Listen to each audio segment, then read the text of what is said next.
Hi there, Bernadette McGree here. I'm back again, beginner's yoga. Today we're going to do a straight leg lunge. So if you've seen the high lunge video, this is very similar. The only difference being rather than standing up, we've actually got our fingertips on the floor or our hands on the floor.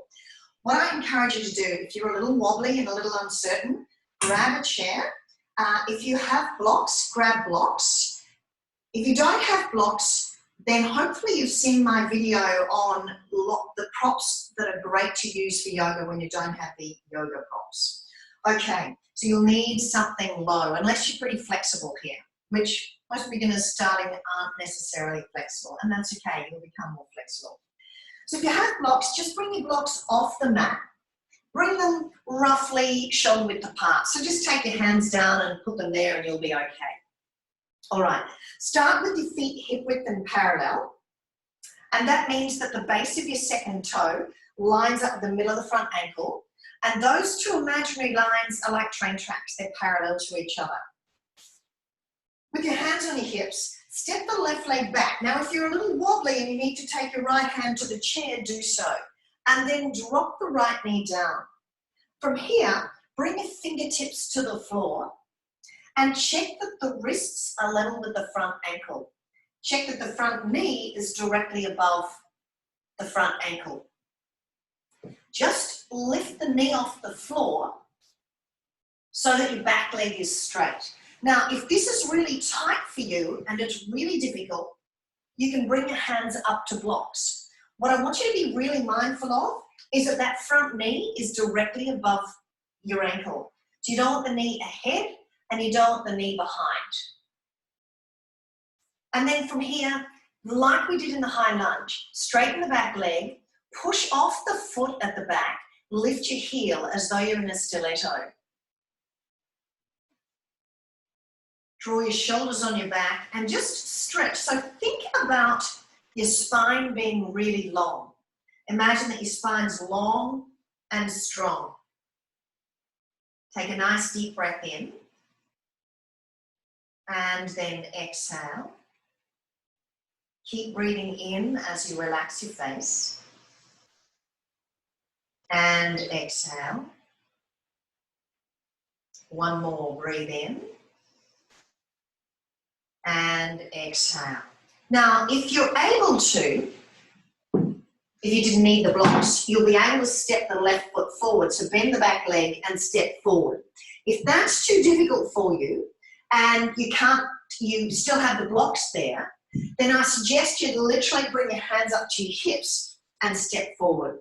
If you're using the chair and you have one hand on your chair for support, then lean into the chair a little and come forward. You'll just have to, depending on your body and what's working, you'll just have to try and figure out the best way to come out of that and come into it, staying safe the whole time. Let's go to the other side. So you can just literally use the other leg. I'm just changing sides to make it a little bit easier for you to see so that you can follow. So we start in Tadasana, in mountain pose at the top of the mat. Bring your hands to your hips, lean forward, left hand on the chair if you need a chair, and stretch the right leg back. The first thing you want to do before anything else is check that the front knee is directly above the front ankle. That the back leg's nice and straight, and that you're pushing off. It's almost like you're pushing the back foot back to stretch the mat back. Take the left foot to the left a little, so to take the front leg over to the left a little. If you feel you're a little too wobbly, you can widen your base.